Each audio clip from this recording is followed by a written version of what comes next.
ఉన్నాడు కూర్చున్నాడు. కాబట్టి ఈ రోజు మిమ్మల్ని స్వామినారాయణుడిగా మరియు కర్త హర్తగా భావిస్తూ ఈ సంస్థకు మేము ఎప్పటికన్నా బాగా సేవ చేయగలము అని కూడా మేము మిమ్మల్ని ప్రార్థిస్తున్నాము.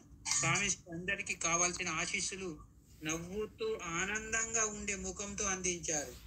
జై స్వామినారాయణ.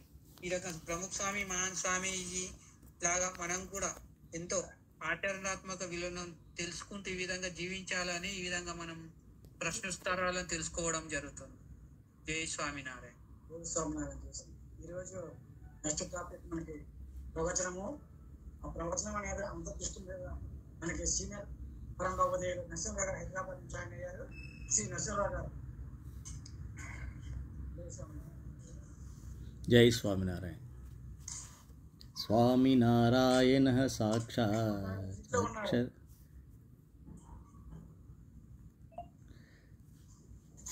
స్వామినారాయణ సాక్షాత్ అక్షర పురుషోత్తమః సర్వేభ్యః పరమాం శాంతిం ఆనందం సుఖమర్పయేత్. అందరికీ జై స్వామినారాయణ. ఈరోజు ప్రవచన విషయం అంతర్దృష్టి. ఈ పదం కొంచెం క్లిష్టంగా అనిపిస్తుంది. పదం ఎంత క్లిష్టమో దాన్ని అర్థం చేసుకోవడం కూడా అంత క్లిష్టంగానే. అయితే సాధ్యమైనంత వరకు మనం సులభంగా అర్థం చేసుకునే ప్రయత్నం సత్సంగ సౌరభంలో ఇచ్చినటువంటి అంశాన్ని మనం విపులీకరించి వివరణ తెలుసుకునే ప్రయత్నం చేద్దాం. మనకు తెలుసు, ఏదైనా పని చేసేటప్పుడు ఆగండి, ఆలోచించండి, ఆ పైన ఆచరించండి అని చెప్తూ ఉంటారు పెద్దలు. మనం ఏం చేస్తాం? ఒక వరవడిలో, ఒక కంగారులో, ఒక ఆందోళనలో, ఒక భయంతో అవదేమో గబగబా కంప్లీట్ చేయాలి, ఏదో చేసేయాలి అనే గాబరాలో తీవ్రంగా ప్రయత్నాలు చేస్తూ మనం ఆ యొక్క అంతర్దృష్టిని కోల్పోయే అవకాశాలు ఎక్కువగా ఉంటాయి. అట్లాగే మనసు పెట్టి చదువు అని మన పిల్లల్ని కూడా అంటూ ఉంటాం. నువ్వు మనసు పెట్టి చదివితే నీకు బాగా మంచి మార్కులు వస్తాయి, నీకు కూడా చదివింది బాగా అర్థమవుతుంది, చదివిన దానికి ఫలితం వస్తుంది అని చెప్తూ ఉంటాం. అలాగే బుద్ధి కూర్చోబెట్టుకొని, అంటే బుద్ధిని అటు ఇటు పోనివ్వకుండా మంచి వివేకంతో నిర్ణయాలు తీసుకో అని కూడా చెప్తూ ఉంటారు. ఇవన్నీ కూడా మనకు అర్థమయ్యే భాషలో చెప్పేటువంటి అంతర్దృష్టి వివరణ. ఇట్లా ఎవరైతే ఆచరిస్తూ ఉంటారో వారు జీవితంలో ఓ లక్ష్యాన్ని ఏర్పరచుకోవడంలో కానీ, ఆ లక్ష్యాన్ని సాధించే క్రమంలో చేసే సాధనలో ఉన్నటువంటి దాన్ని ఇంకా మెరుగుపరుచుకునే ప్రయత్నం చేయడం కానీ, గురువుకి తద్వారా పరమాత్మకి సరైన శరణాగతి పొంది వారిలో స్వభావాలని, కొన్ని కోట్ల జన్మల నుంచి వస్తున్నటువంటి స్వభావం ఏదైతే ఉందో ఆ స్వభావ నిర్మూలనకి వాళ్ళు దాన్ని ఉపయోగించుకుంటూ ఉంటారు. ఉదాహరణకి చూద్దాం, ఏం జరుగుతుంది అంతర్దృష్టి సరిగ్గా లేకపోతే అన్నదానికి కొన్ని లౌకికమైనటువంటివి, కొన్ని ఆధ్యాత్మికమైనటువంటివి ఉదాహరణ తీసుకున్నట్లయితే, మనకి ప్రముఖ గాంధేయవాది ఉండేవారు. ఆయన గాంధేయవాది అంటే గాంధీగా సిద్ధాంతాలు సత్యమేవ జయతే, అహింస, ఇటువంటివన్నీ కూడా ఆయన చెప్పినటువంటి విషయాలన్నీ కూడా వాటిని స్టడీ చేసి వాటిని మీద ఒక పుస్తకం రాయడం జరిగింది. ఆయన పేరు కిషోర్లాల్ మష్రూవాలా. ఆ కిషోర్లాల్ మష్రూవాలా ఆయన తను రాసినటువంటి పుస్తకంలో ఒక యథార్థ ఘటన గురించి రాశారు. వసో అనే గ్రామంలో ఒక చాలా ఐశ్వర్యవంతుడైనటువంటి ధనికుడైనటువంటి వ్యాపారస్తుడు ఉన్నాడు. ఆయన ఆ రోజుల్లోనే ఆయన చనిపోయే సమయానికి దాదాపుగా 75 లక్షల రూపాయల ఆస్తిని, సంపదని తన తదనంతరం వాళ్ళ అబ్బాయికి ఇవ్వడం జరిగింది. అయితే వాళ్ళ అబ్బాయి దురదృష్టం ఏంటంటే, తను వ్యసనానికి లోనయ్యి, జోదము, తాగుడు లాంటి వ్యసనాలంటికి లోనయ్యి తనకు తానుగా ఆ సంపత్తిని మొత్తం కూడా నాశనం చేయడం జరిగింది.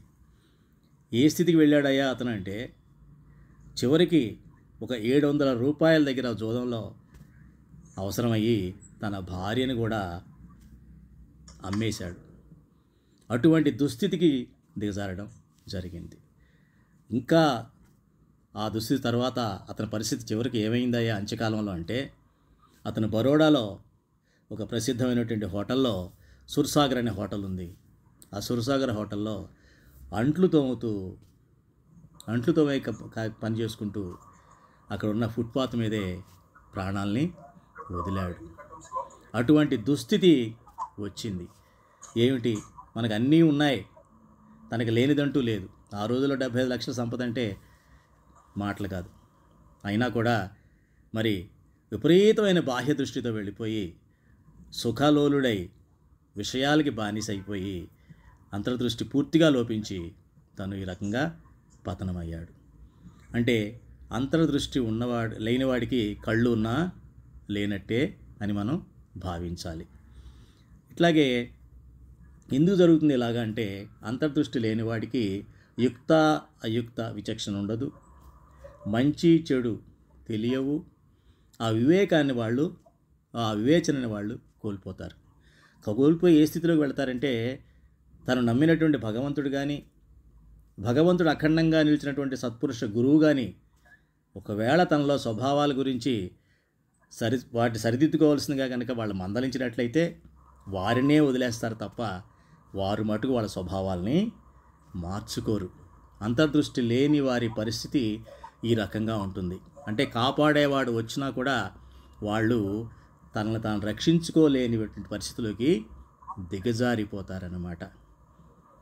దీనికి ఉదాహరణగా మన పురాణాల్లో తీసుకున్నట్లయితే, మహాభారతంలో యుద్ధం ముగిసిన తర్వాత దుర్యోధనుడిని భీముడు తొడ మీద కొట్టి గదా యుద్ధంలో తనని నేలప చేస్తాడు.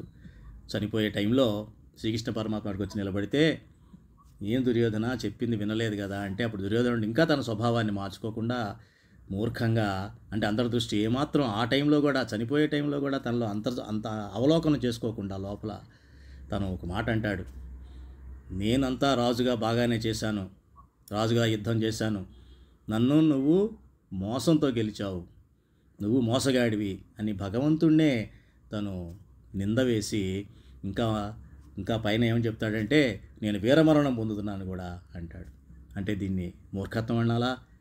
అంటే మూర్ఖత్వం అన్నది ఒక పదమైనా కూడా అసలు కారణం ఏంటంటే అంతర్దృష్టి లేకపోవడం. ఆఖరికి ప్రాణం పోయే సమయంలో కూడా అంతర్దృష్టి అన్నది అతనిలోకి రాలా. అంటే అంతర్దృష్టి అన్నది ఒక సాధన చేయాల్సిందే తప్ప అప్పటికప్పుడు వచ్చేది, వారానికో అమావాస్యకో పౌర్ణమికో వచ్చేది మాత్రం కాదు. అంటే అలాగే మనకి స్వామినారాయణ చరిత్రలో కూడా ఉంది. ఫైబా అనే ఒక భక్తురాలు ఉంటుంది. ఆవిడ ఎంత భక్తురాలంటే, ఒక స్త్రీకి ఆ రోజుల్లో భగవంతుడి భక్తి తెలియడం అనేది చాలా అరుదైన విషయం, మహద్భాగ్యం ఆ ఆత్మకు. స్వామినారాయణ భగవాన్ ఆ ఊరికి వెళ్ళినప్పుడు వారి ఇంట్లోనే బస చేసేవారు. ఆవిడ భక్తి శ్రద్ధలను గమనించి చక్కని భక్తిని ఆయన అంగీకరించి చాలా రకాలుగా ఆయన మనసులో ముద్రేసుకున్నటువంటి ప్రథమ భక్తురాల్లో ఆవిడ ఫైబా అన్నవాడ ఉండేవారు. అయితే స్వభావం అన్నది ఎంత గట్టిగా ఉంటుంది, అంతర్దృష్టిని ఏ రకంగా అది ముందుకు వెళ్లకుండా నిరోధిస్తుంది అన్నదానికి ఉదాహరణ జాగ్రత్తగా విన్నట్లయితే మనకు అర్థమవుతుంది. ఆవిడ ఉండేది. కోడల మీద ఆ అత్తగారికి పడక ఆ కోడల్ని ఇంటి దగ్గర నుంచి ఆవిడ గెంటి వేసింది. ఆ కోడలు తన పుట్టింటికి వెళ్ళినప్పుడు అక్కడ ఉంది. స్వామినారాయణ భగవాన్ ఒకసారి తన భక్తుల యొక్క ఇళ్ళు విచారణ చేస్తూ ఎక్కడైతే కోడలుందో ఆ గ్రామానికి వెళ్ళడం తటస్థపడింది. అప్పుడు ఆ గ్రామంకి వెళ్ళి అక్కడ అమ్మాయిని చూసి భగవాన్ స్వామినారాయణ ఆశ్చర్యపోయారు. ఏమిటమ్మా ఇక్కడున్నావు, నువ్వు ఉండాల్సింది అక్కడ కదా, మీ అత్తగారింట్లో కదా అంటే, అప్పుడు ఆ అమ్మాయి ఉన్న విషయం మొత్తం చెప్పింది. మా అత్తగారు ఇట్లా చేసింది, ఇలా చేసింది అని చెప్పేసి. అవునా, ఏం పర్వాలేదు, నేను చెప్తాలే ఆవిడకి. ఎందుకంటే ఆవిడ భక్తురాలు, భగవంతుడు నమ్మింది. అంటే భగవంతుడు మందలిస్తే తప్పకుండా తను అంగీకరిస్తుంది అన్నటువంటి విశ్వాసం భగవంతుడికి ఉంటుంది భక్తుడిపైన ఎప్పుడు కూడా. ఎలాగైతే తల్లి తండ్రి పిల్లవాడిని, ఎంత పెద్దవాడైనా పిల్లవాడిగానే గమనిస్తూ ఉంటారో, మందలించే ప్రయత్నం చేస్తూ ఉంటారో, స్వభావ సరిదిద్దడానికి ప్రయత్నిస్తూ ఉంటారో, మంచి మార్గంలో నడపాలని చెప్పేసి అహర్నిశలు కృషి చేస్తూ ఉంటారో, అదేవిధంగా భగవంతుడు మనమే ఎంత ఉంటే భగవంతుడు ఇంకెన్ని రెట్లు మన మీద దయ చూడండి అని సరే అని అమ్మాయిని తీసుకెళ్ళి అత్తగారింటికి తీసుకెళ్తే, ఎవరు స్వయంగా స్వామినారాయణ భగవాన్ తీసుకెళ్తే అక్కడ ఆవిడ ససేమిరా అంది. భగవాన్ మీరు ఎన్నన్నా చెప్పండి, ఇంక ఏదన్నా చెప్పండి చేస్తాను, కానీ ఈ విషయం మటుకు మీకు తెలియదు, మీరు వదిలేయండి అంది ఆవిడ. ఈ అమ్మాయిని మటుకు నేను తెచ్చుకురాను ఇంటికి దాన్ని చెప్పేసి. భగవాన్ స్వామినారాయణ అది ధర్మం కాదు కదా, మన సంప్రదాయంలో కానీ ఆధ్యాత్మిక కానీ నీ జీవుడి యొక్క ఉన్నతికి కానీ అక్షరధామం పొందాలంటే కొన్ని స్వభావాలన్నీ పోతేనే తప్ప మనం భగవంతుని చేరలేం కదా నన్ను అనే విషయంలో ఆయన సముదాయించినా కూడా ఆవిడ ససేమిరా అనేటప్పటికీ అప్పటి నుంచి ఆవిడ సత్సంగమే వదిలేసింది తప్ప తన స్వభావాన్ని వదలలేకపోయింది. అంటే ఏంటి? ఇది అంతర్దృష్టి లోపం. మరి అంతర్దృష్టితో కొంతమంది బాగుపడ్డాయి కూడా ఉన్నాయి. మనకు తెలిసి మహంత్ స్వామి మహారాజు గారి ప్రసంగం ఒకటి తెలుసుకుందాం. అరవింద బబ్బలని ఒక ప్రముఖ టీవీ సీరియల్ డైరెక్టరు, సినిమాలు కూడా ఆయన పనిచేశారు. ఆయన ధూమపానం బాగా చేసేవాడు, బాగా చైన్ స్మోకర్. అంటే ఒక సిగరెట్ అయిపోతే ఇంకో సిగరెట్ తాగాలన్నమాట. అటువంటి దుర్వ్యసనం ఉంది ఆయనకుంది. అయితే ఆయన అదృష్టం కావచ్చు, మన బిఏబి సంస్థ వారు ఈ వ్యసనముక్తి అనే దాని మీద ఒక డాక్యుమెంటరీ చిత్రం తయారు చేయడానికి కోసం ఆయన నియమించడం జరిగింది డైరెక్టర్గా. మంచి డైరెక్టర్ అని తెలిసి ఆయన పిలిచి ఈ బాధ్యత ఆయనకు అప్పించినప్పుడు ఈ సాధువులందరూ కూడా పరమ పూజ్య మహంత్ స్వామి మహారాజు వారికి పరిచయం చేస్తూ, స్వామి ఈయన చాలా ప్రముఖమైనటువంటి డైరెక్టరు, వీరు బాగా చేస్తారు, అందుకని వీరిని తీసుకొచ్చాం. అయితే వీరికి కొంచెం ఈ పొగ తాగే సిగరెట్ బాగా తాగే వ్యసనం ఉందంటే మహంత్ స్వామి గారు అలా కళ్ళలో కళ్ళు పెట్టి ఒకసారి చూసి, అంతా బాగుంటుంది, వదిలేసేయండి, నెమ్మదిగా తగ్గించేసేయండి, అంతా బాగానే ఉంటుంది అని అన్నారు.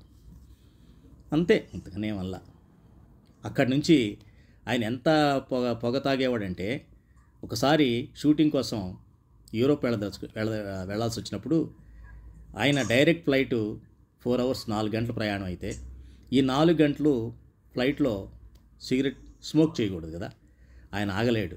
అందుకని ఏం చేశాడు, 2 గంటలుగా ఉన్నటువంటి ఫ్లైట్లు తీసుకొని రష్యాలో దిగి ఎయిర్పోర్ట్లో అక్కడ మళ్ళీ ఫ్లైట్ మారేలాగా చేసి ఇంకో ₹1,00,000 ఎక్కువ ఖర్చు పెట్టి టికెట్ కొని అక్కడ సిగరెట్ తాగడం కోసం అక్కడికి వెళ్ళిన తర్వాత అక్కడ కూడా ఆ ఎయిర్పోర్ట్లో స్మోక్ చేయడానికి వీల్లేదు, అటువంటి పరిస్థితి ఉంది.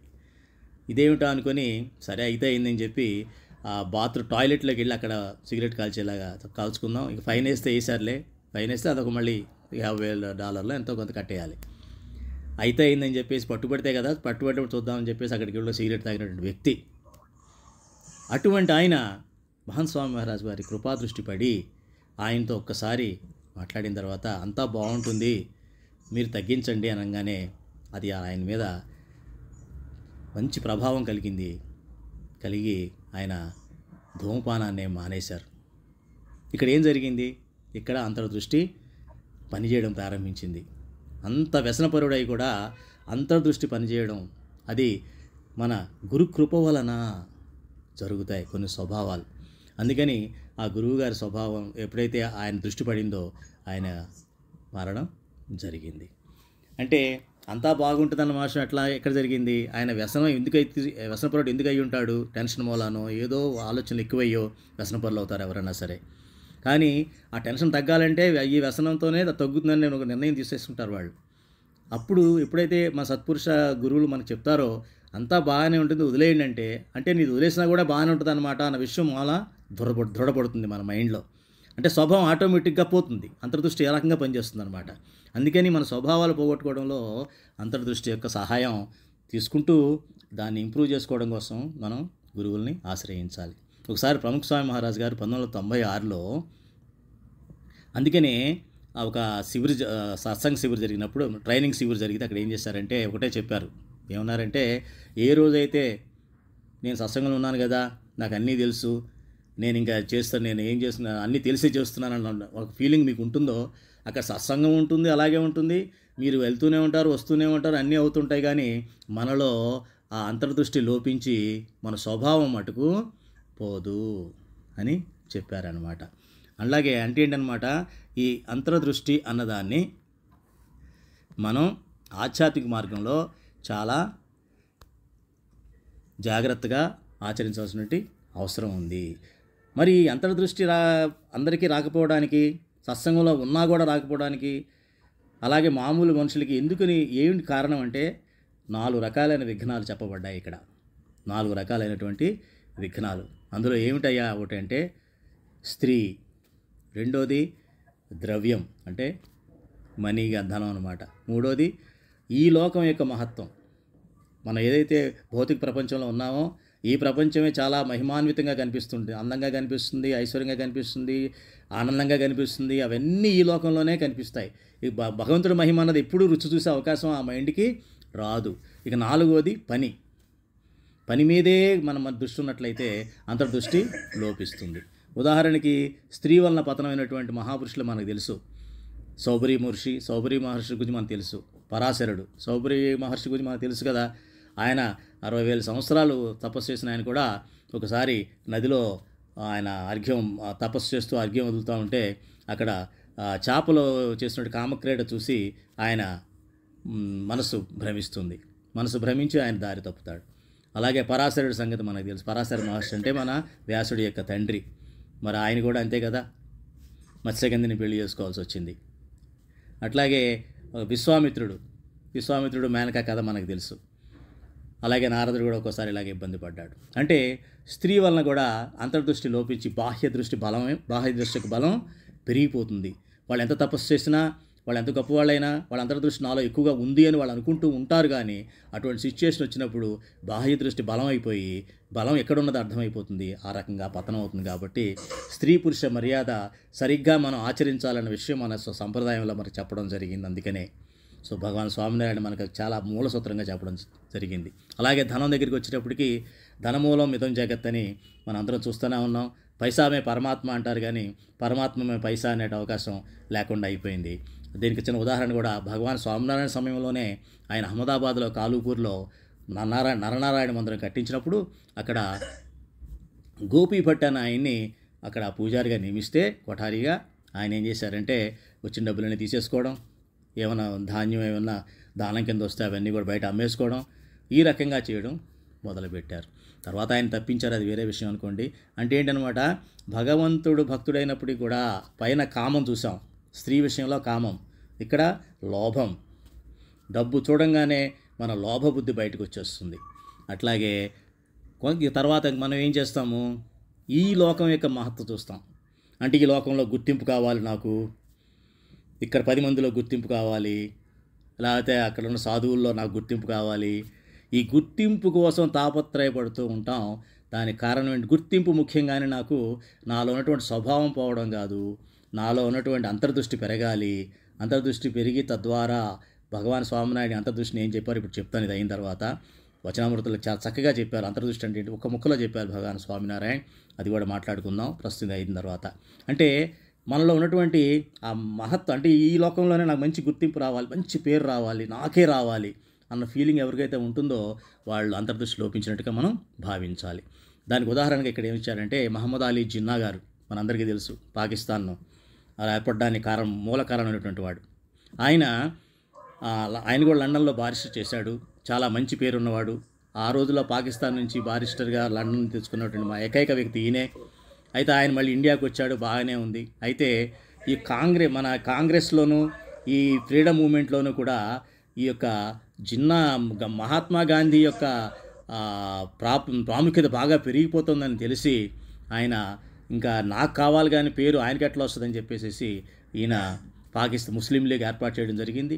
ఆ ముస్లిం లీగ్ ఏర్పాటు చేసి పాకిస్తాన్కి సెపరేట్ అవ్వడానికి కారణం కూడా అయ్యాడు. ఎందుకని?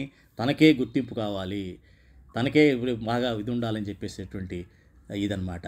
అట్లాగే మనం చేసే పనులు చాలామంది ఏమంటారంటే ఈ సమాజంలో ఏంటంటే పనులు చేయొచ్చు కానీ ఈ పనే నేను, ఈ పనే నేను అంటే పని చేయడమే నా నా జీవిత లక్ష్యం అన్నట్టుగా కొంతమంది ఉంటూ ఉంటారు. అప్పుడు ఏం జరుగుతుందంటే అంతర్దృష్టి పోతుంది. అంతర్దృష్టి పోయేటప్పటికి చివరిలో బాధపడతారు. చాలా బాగా పనిచేస్తాం అనుకుంటారు కానీ చివరిలో బాధపడతారు. దానికి ఉదాహరణగా ఇస్తూ ఇక్కడ ఏం చెప్తారంటే, మనకు తెలుసు సర్వోదయ ఆందోళన యొక్క రూపకర్త జయప్రకాష్ నారాయణ. ఆ రోజుల్లో ఆయన అనవసరంగా రాజకీయాల వైపు వచ్చి కొంతమంది పార్టీలని, రాజకీయ నాయకుల్ని ఆయన ప్రోత్సహించి వాళ్ళని పదవిలో కూడా తీసుకురావడం జరిగింది.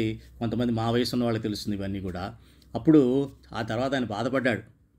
50 సంవత్సరాల పాటు నేను ఇలాంటి కలుషితమైనటువంటి రాజకీయ వాతావరణంలో, కలుషితమైన రాజకీయ నాయకుల మధ్య తిరుగుతూ నా యొక్క జీవితాన్ని వేస్ట్ చేసుకున్నాను. ఇందులో కనీసం నాకు 4-5 సంవత్సరాలన్నా సరే నేను భగవంతుడి యొక్క భక్తిలో ఉన్నట్లయితే నా జన్మ శుద్ధమయ్యేది.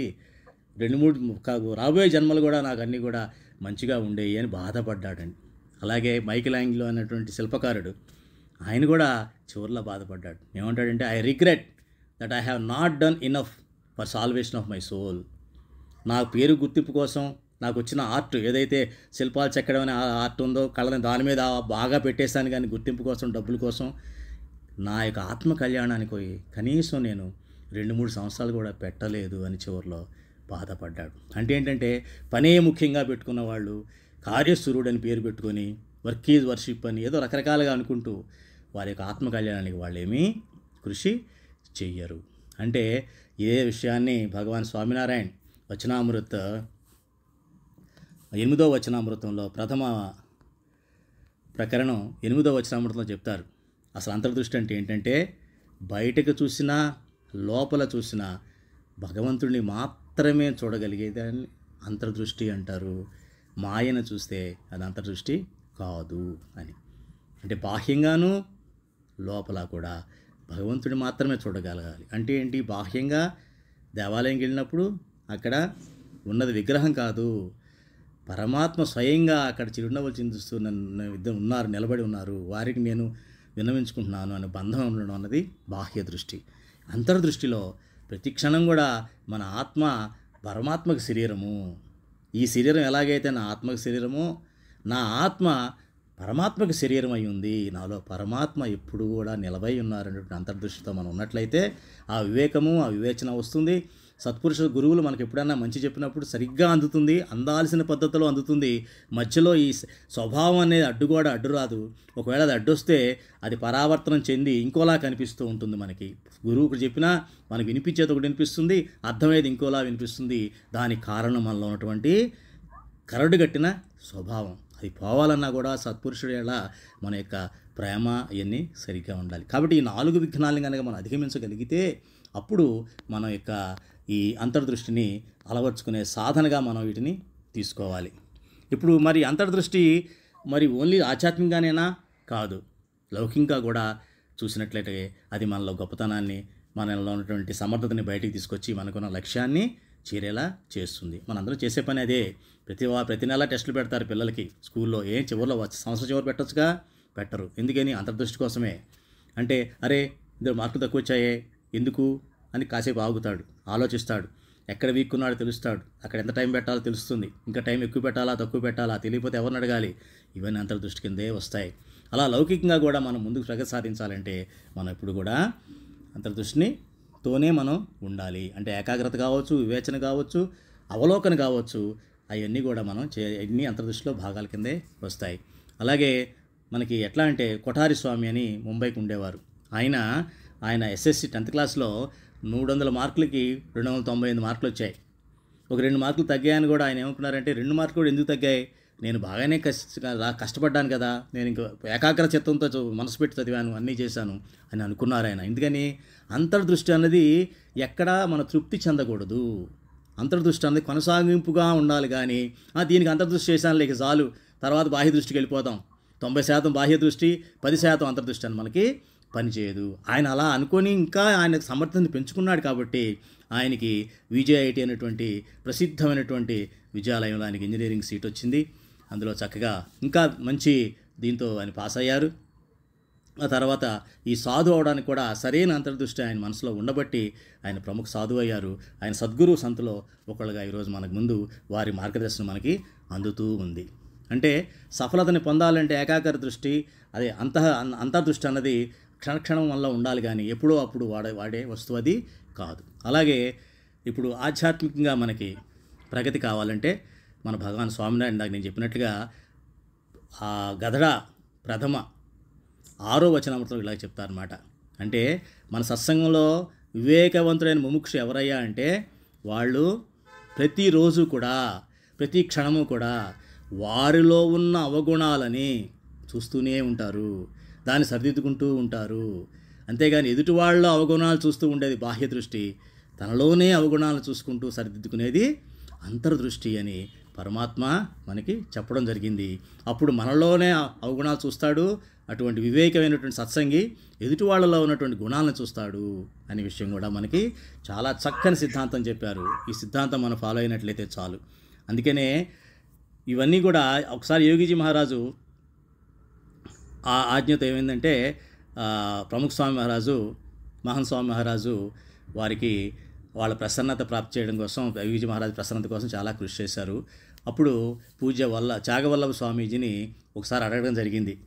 స్వామి త్యాగవల్లభ స్వామి ఆయన కూడా సద్గురు సాధువు, ఆయన అడగడం జరిగిందనమాట.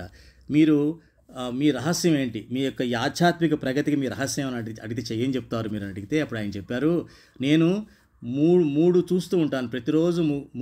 నా దృష్టి అంతా, అంతర్దృష్టి అంతా మూడిటిపైన ఉంటుంది. ఒకటి నా పైన అంటే నాలో ఏమన్నా అవగుణాలు ఈరోజు కనిపించాయా, అది అంటే మేరే సామ్నే. రెండో వాళ్ళు ఎవరు, ఇస్ మార్గ్ మే ఆగే బడే హుయే సద్గురు సంత్కే సామ్నే.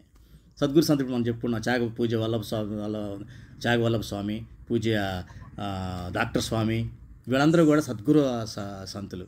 వాళ్ళ వైపు చూస్తాను, అంటే వాళ్ళ వీడియోస్ వింటాను, వాళ్ళ ఆడియోస్ వింటాను, వాళ్ళు ఏం చెప్తున్నారు, వాళ్ళు ఎట్లాగా ఆలోచిస్తున్నారు, వాళ్ళు ఎట్లాగా ఈ సిచ్యుయేషన్స్ ఉంటే వాళ్ళు ఏ రకంగా వాళ్ళ అంతర్దృష్టిని వాళ్ళు ఉపయోగించారు, అంతర్దృష్టి ఏ రకంగా చేస్తారన్న విషయాలు మనకి తెలుస్తుంటాయి. మూడోది నా సత్పురుష ప్రగతి గురువు ప్రత్యక్ష భగవంతుడు మహన్ స్వామి మహారాజు కానీ, ఇప్పుడు మన ప్రస్తుతం మహన్ స్వామి మహారాజు గారు, వారి వైపు చూస్తూ ఉంటాను. అదే ఇందాక మనం చూసాం గురుహరి దర్శన్ చూసాం మనం. వారి వైపు చూస్తూ ఉంటేనే మన అంతర్దృష్టి అన్నది బలపడుతూ ఉంటుంది, బాహ్య దృష్టి బలహీనపడుతూ ఉంటుంది. ఈ రకంగా మనం ఆధ్యాత్మిక మార్గంలో అంతర్దృష్టిని వాడుకున్నట్లయితే అది ఆధ్యాత్మిక దృష్టి కాకుండా మనకి బాహ్య దృష్టిని కూడా మనకి తగ్గిస్తుంది. లౌకికంగాను ఆధ్యాత్మికంగాను కూడా మనకి అమోఘమైన లాభాన్ని ఇస్తుంది. మరి అంతర్దృష్టి ఎప్పుడు చేయాలి, దీని గురించి గుణాతీతానంద స్వామి చాలా చక్కగా చెప్పారు. అప్పుడు అమావాస్యకో పౌర్ణమికో చేసేది కాదు, ఆ పండగకో ఈ పండగకో చేసేది కాదు. ఆయన చెప్పిన తన యొక్క గుణాతీత స్వామి 2/35 వచనంలో ఏం చెప్తారంటే, ప్రతి నిమిషము ప్రతి క్షణము వెనక్కి తిరిగి చూసుకునేవాడు ఎవరైతే ఉంటారో, ఏమిటి, నేను మనిషి జన్మైతే భూమిపైకి ఎందుకు వచ్చాను, భగవంతుడి భజన చేస్తున్నానా, లేదా భగవంతుడి భక్తి చేస్తున్నానా, లేదా ఇంకేమన్నా చేస్తున్నానా, నేను ఎందుకు వచ్చానన్న విషయం ప్రతి క్షణం అంతర్దృష్టి చేసుకున్నవాడు ఎప్పుడూ దారి తప్పడు, ఎప్పుడూ తను ఆధ్యాత్మిక మార్గంగా ఉన్నతిని పొందుతూనే ఉంటాడు తప్ప వెనకడుగు వేయడం అంత జరగదని చెప్పేసి చెప్పడం జరిగింది. అంటే ఈ అంతర్దృష్టి యొక్క మహిమను కూడా మనం తెలుసుకోవాలి. ఇందాక ఆల్రెడీ చెప్పేశాను మీకు, అరవింద్ బిబ్బల్ యొక్క విషయం చెప్తూ, ఈ మహిమ ఏమిటంటే సత్పురుష ప్రకట గురు కనుక మనం ఆశ్రయించినట్లయితే, ప్రతి క్షణం ఆయన మన మదిలో మెదిలినట్లయితే, ఆయన ద్వారా మన యొక్క ఆత్మలో పరమాత్మ కూర్చుంటాడు. ఆ పరమాత్మకి శరీరం అయిపోతుంది మన ఆత్మ. ఎప్పుడైతే నా ఆత్మ ఆయన శరీరం అవుతుందో, ఆయన నడయాడుతూ ఉంటాడు మన ఆత్మలో. అప్పుడు మనలో ఉన్న ఆత్మ దివ్యంగా, పవిత్రంగా, చాలా తేజోవంతంగా ఉండి ప్రకాశవంతంగా ఉంటుంది. ఆ ప్రకాశం భగవంతుడి ప్రకాశం కాబట్టి అంతర్దృష్టి బలంగా ఉంటుంది, బయట అంధకారయుతమైనటువంటి బాహ్య దృష్టి తొలగిపోతుంది. ఇది క్లుప్తంగా మనం చెప్పాల్సింది. దీన్ని ఒక చిన్న మన పూజ్య మహన్ స్వామి మహారాజు గారు రాసినటువంటి సత్సంగ దీక్షలో ఉన్నటువంటి శ్లోకంతో ముగిద్దాం. శ్లోకం నెంబర్ 4-5 కనుక మీరు చూసినట్లయితే, మన మనిషి జన్మ అసలు ఎందుకు వచ్చిందన్న విషయం చూసినట్లయితే, నాశాయ సర్వదోషాణం బ్రహ్మస్థితేరవాప్తయే కర్తుం భగవతో భక్తిం అస్య దేహస్య లంభనం సర్వమిదం హి సత్సంగా లభ్యతే నిశ్చితం జనైః అతః సదైవ సత్సంగః కరణీయో ముముక్షుభిః. అంటే నాశాయ సర్వదోషాణం, ఎన్నో కోట్ల జన్మల నుంచి మనలో నిబిడీకృతమైనటువంటి గట్టిపడిపోయినటువంటి సర్వ దోషాలను పోగొట్టుకోవడానికి ఈ జన్మ వచ్చింది. ఇంకోటి బ్రహ్మస్థితేరవాప్తయే, బ్రాహ్మీ స్థితిని పొందడానికి. శ్రీకృష్ణ పరమాత్మ భగవద్గీతలో చెప్పినటువంటి ఏషా బ్రాహ్మీ స్థితిని పొందడానికే ఈ జన్మ వచ్చింది. మూడోది కర్తుం భగవతో భక్తిం, భగవంతుణ్ణి భక్తి చేయడానికే వచ్చింది ఈ జన్మ. ఈ మూడు విషయాల్ని గనక అస్య దేహస్య లంబనం, వీటి కోసం ఈ యొక్క దేహం వచ్చిందన్న విషయం ప్రతిక్షణం గుర్తుపెట్టుకున్నట్లయితే మళ్ళీ అంతర్దృష్టి అన్నది లోపించదు, బాహ్య దృష్టి బలహీనపడుతుంది. అంతర్దృష్టిలో ఉన్నటువంటి భగవత్ ప్రకాశం మనల్ని బలపడేలా చేసి మనల్ని ఎక్కడ అడుగు తప్పకుండా, మనలో అవగుణాలు రాకుండా, అభావం రాకుండా, అవగుణాలు మనలో ఏమున్నా సరే అలా కనిపిస్తాయి. అలా అలర్ట్ వస్తుంది, మెసేజ్ మన మొబైల్లో అలర్ట్ వస్తుంది చూసారా, మెసేజ్ వచ్చినప్పుడు అట్లాగే మళ్ళీ అవగుణం రాగానే అలర్ట్ వచ్చేస్తుంది, తెలిసిపోతుంది ఈ అవగుణం అలా వచ్చింది.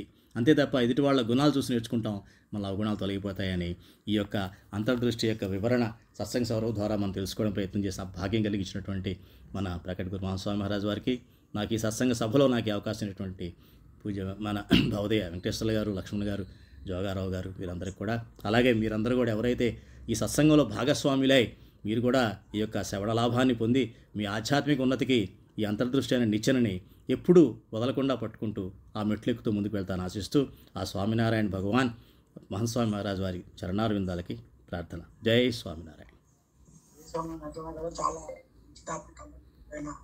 చాలా మంచి విషయాలు చెప్పారు.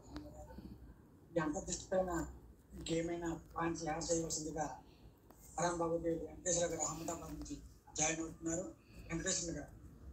श्री स्वामीनारायण भगवान की जय, अक्षर पुरुषोत्तम महाराज की जय, गुणातीतानंद स्वामी महाराज की जय, प्रमुख स्वामी महाराज की जय, महंत स्वामी महाराज की जय, सूरत अक्षरधाम महोत्सव की जय.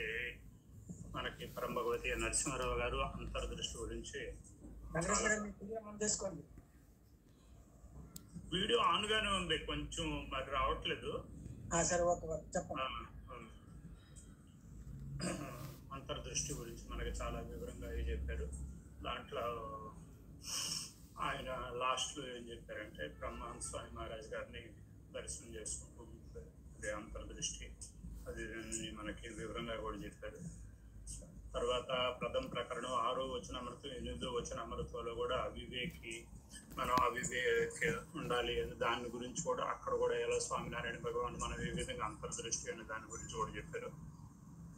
కానీ స్వామినారాయణ భగవాన్ విశేషంగా ప్రథమ ప్రకరణం 49వ వచనామృతంలో చెప్పారు.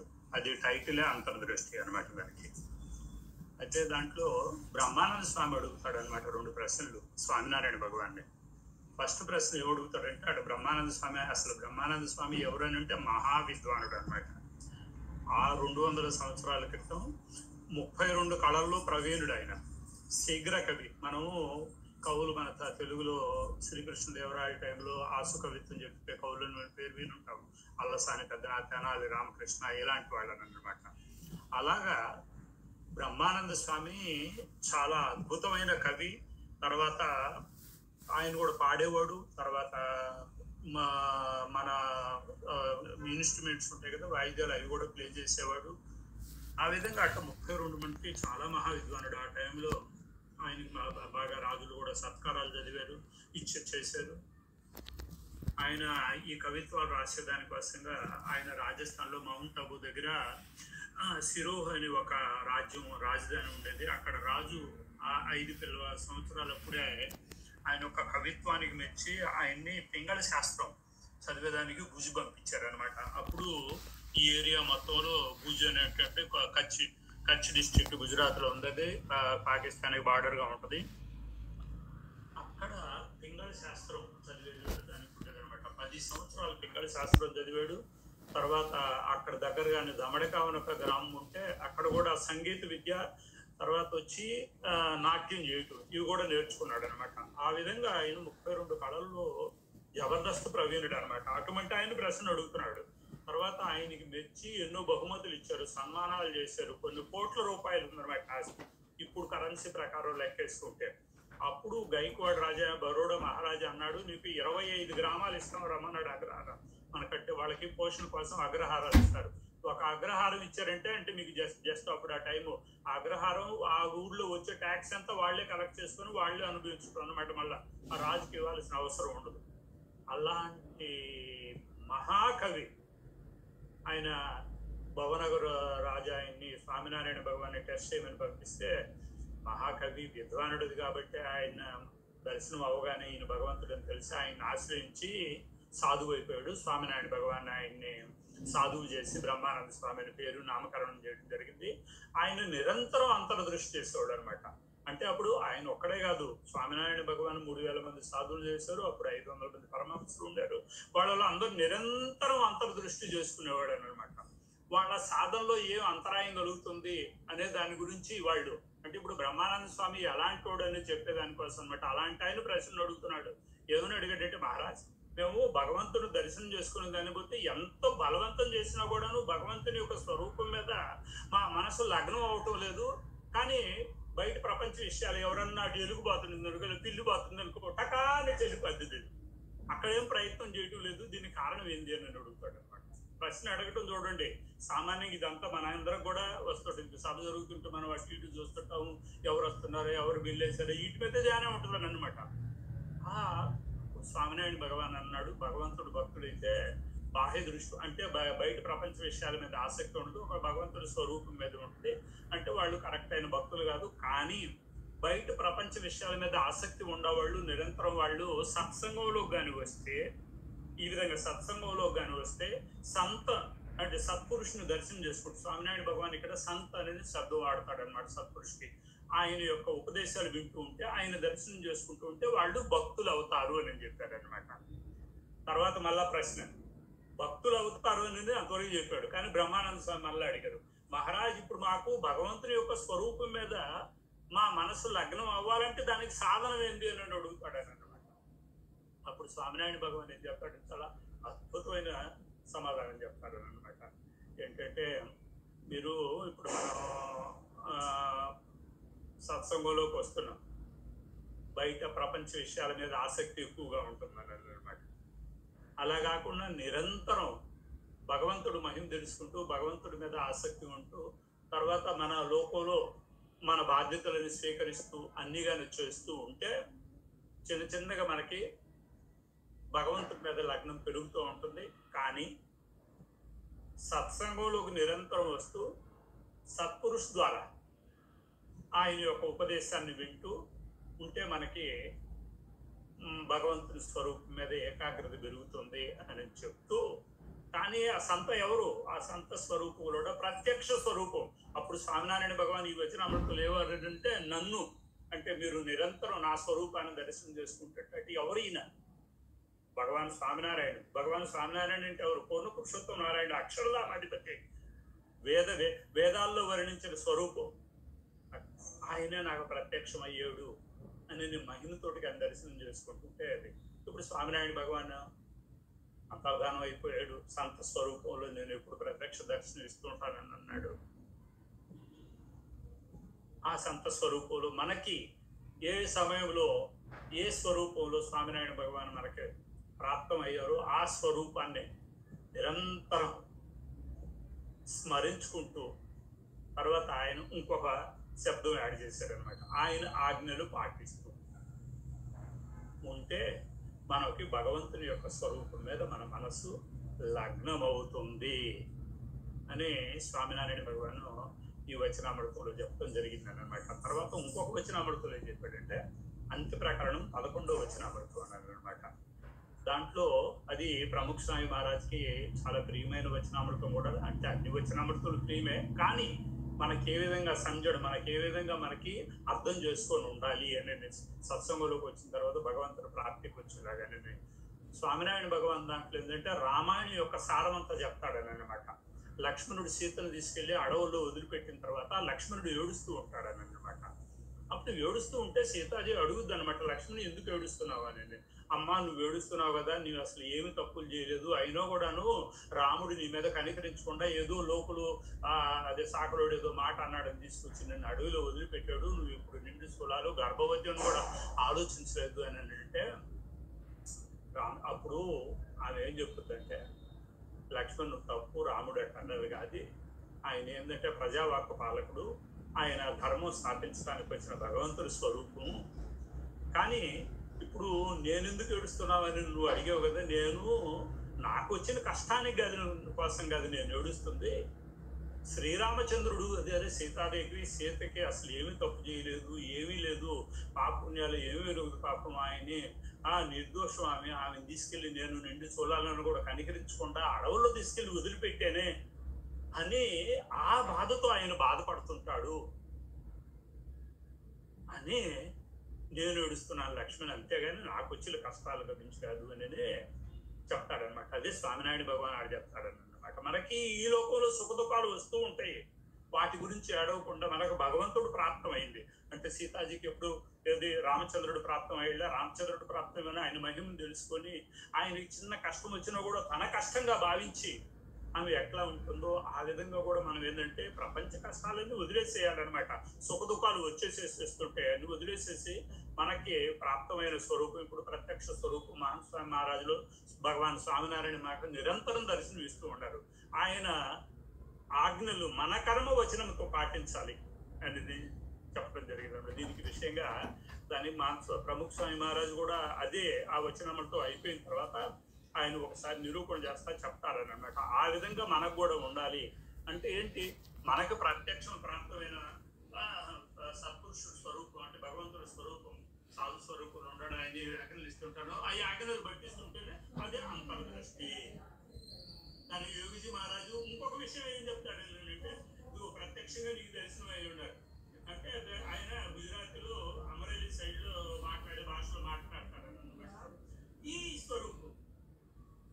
స్వరూపం దర్శనం కరోదు చాలా చక్కగా అది వీడియోలో కూడా ఉంది. అట్లా అంటే స్వరూపాన్ని దర్శనం చేసుకోవడం. కానీ దర్శనం చేసుకోవడం అంటే ఏంటి, ఆయన క్రియ, ఆయన ఆచరణ, ఆయన మనకి ఇచ్చే ఆజ్ఞలు ఆయన ఏ విధంగా పాటిస్తున్నాడు. వాళ్ళు ఏంటంటే సత్పురుషులు వాళ్ళు ఊరకు ఉపదేశం ఇచ్చి వదిలేశారన్నమాట. వాళ్ళు కూడా పాటిస్తారు భగవంతుడి భక్తి ఎలా చేయాలి, ఇవన్నీ ప్రతి క్రియనమాట వాళ్ళ ఆచరణే మనకు ఉపదేశాత్మకం అన్నమాట. ఆ విధంగా మన కర్మ వచనంతో భగవంతుడి యొక్క స్వరూపం, భగవంతుడిని లేదా సత్పురుషుడి యొక్క ఆజ్ఞలుగా మనం పాటిస్తూ మన కర్మ వచనంతో సేవగాని చేసుకుంటూ అంటే